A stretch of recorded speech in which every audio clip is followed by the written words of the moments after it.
Hi friends, welcome to Chris 2021 live to the way. உயிர் வாழக்கூடிய அனைத்து ஜீவன்களுக்குமே நீர் அப்படிங்கிறது அத்தியாவசியமான ஒன்று. உணவு இல்லாட்டி கூட 2 or 3 days நம்மளால உயிர் வாழ முடியும். தண்ணி உயிர்வாழ் ஜீவன்கள் எல்லாருக்குமே ஒரு இம்பார்ட்டண்டான விஷயம். பட் இந்த வெறும் வயிற்றில் தண்ணி குடிக்கலாமா, அதை எப்படி குடிக்கணும், இல்லை இது உடல் எடை அதிகரிக்குமா, இல்லை இந்த தண்ணியில் என்னென்ன பெனிஃபிட்ஸ் இருக்குது நம்ம குடிக்கிறதுனால அப்படிங்கிற ஃபுல் டீட்டெயில்ஸ் தாங்க நம்ம இப்போ இந்த வீடியோவில் பார்க்க போகிறோம். வீடியோவை ஸ்கிப் பண்ணாமல் பாருங்கள். உங்களுக்கு இந்த கண்டென்ட் யூஸ்ஃபுல்லாக இருந்துச்சு அப்படின்னா லைக் பட்டனை ப்ரெஸ் பண்ணிக்கோங்க. இது தான் நம்ம சேனலை ஃபஸ்ட் டைம் பார்க்குறீங்கன்னா ப்ளீஸ் சப்ஸ்கிரைப் பட்டனை ப்ரெஸ் பண்ணிவிட்டு கூடவே பக்கத்தில் இருக்கிற பெல் ஐக்கானை கிளிக் பண்ணிக்கோங்க. ஒரு நாளைக்கு சராசரியாக ஒரு மனிதன் 2-3 லிட்டர் தண்ணியாவது குடிக்கணும். இந்த தண்ணி குடிக்கிறதுனால மூளையினுடைய செயல்பாட்டை அதிகரிக்கிறதுக்கு இது ரொம்பவே ஹெல்ப்ஃபுல்லாக இருக்கும். இந்த தண்ணி குடிக்காதவங்கள பார்த்தீங்கன்னா ரொம்பவே தலைவலி அப்படின்னு சொல்லிக்கிட்டே இருப்பாங்க. ஸோ இந்த தலைவலி, ஒற்றை தலைவலி, தலை பாரமாக இருக்குது அப்படிங்கிறவங்க கண்டினியூஸாக இந்த தண்ணியை குடிச்சிக்கிட்டே இருக்கும்போது பார்த்தீங்கன்னா இந்த தலைவலி கூட தீர்றதுக்கு ரொம்பவே ஹெல்ப்ஃபுல்லாக இருக்கும். இது மூளையோட செயல்பாட்டை ரொம்பவே ஆரோக்கியப்படுத்துறதுக்கு இது ரொம்பவே ஹெல்ப்ஃபுல்லாக இருக்கும். அதுக்கப்புறமா தோல் வியாதி சம்பந்தமான இந்த தொற்றுகள் எல்லாம் இருக்கிறவங்க தண்ணி குடிக்காததுனால கூட இந்த மாதிரியான பிரச்சனைகள் ஏற்படுறதுக்கு சான்ஸ் இருக்குது. ஸோ தண்ணி கண்டிப்பாக ஒரு நாளைக்கு இத்தனை லிட்டர் அப்படிங்கிறது ஒவ்வொரு உடம்புக்கு ஏற்றது மாதிரி கண்டிப்பாக நீங்கள் குடிச்சுக்கிட்டே வரணும். தண்ணி குடிக்கிறதுனால வளர்ச்சிதை மாற்றத்தை அதிகரிக்க உதவுகிறது. அதுக்கப்புறமா பார்த்தீங்கன்னா எடை இழப்பை குறைக்கிறதுக்கும் இது ரொம்பவே ஹெல்ப்ஃபுல்லாக இருக்கும். ஸோ இந்த எடை சீக்கிரமாக குறைக்கிறதுக்கு என்ன மாதிரியாக தண்ணியை நாம் எடுக்கணும் அப்படிங்கிற டீட்டெயில் அட் லாஸ்ட்டாக நம்ம பார்க்கலாம். அதுக்கு முன்னாடி பார்த்தீங்கன்னா இந்த தண்ணியை நாம் குடிச்சுக்கிட்டே வரும்போது நம்ம உடம்புல இருக்கக்கூடிய நச்சுக்கள், அதாவது தேவையற்ற நச்சுக்களை இது வெளியேற்றுறதுக்கு ரொம்பவே ஹெல்ப்ஃபுல்லாக இருக்கும். அதாவது யூரின் கண்டினியூஸாக போய்கிட்டே இருக்கும்போது பார்த்தீங்கன்னா உடம்புல இருக்கக்கூடிய நச்சுக்கள், தேவையற்ற கிருமிகள் எல்லாமே யூரின் வழியாகவும் சரி, இல்லை அப்படின்னு பார்த்தீங்கன்னா வியர்வை வழியாகவும் வெளியேறதுக்கு இது ரொம்பவே ஹெல்ப்ஃபுல்லாக இருக்கும்.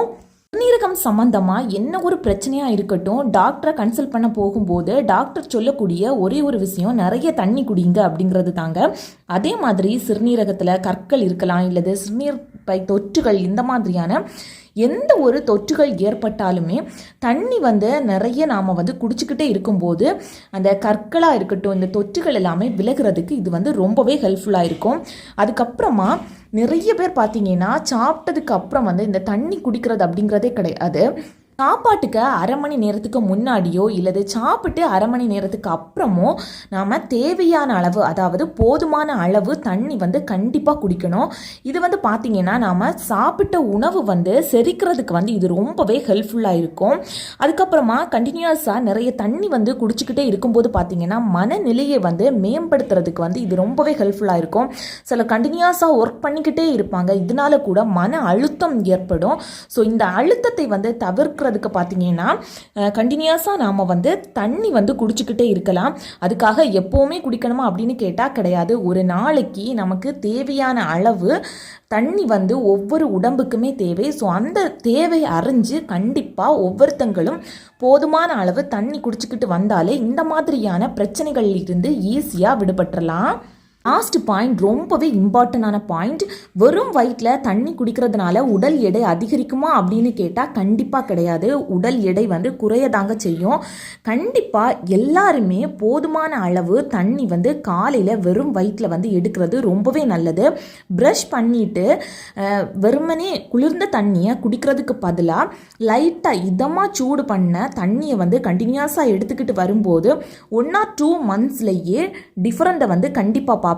இது உடம்புல இருக்கக்கூடிய கெட்ட கொழுப்புகளை கரைக்கக்கூடிய தன்மை இந்த தண்ணிக்கு அதிகமாக இருக்கிறதா நிறைய ஆராய்ச்சிகள் சொல்லியிருக்கு.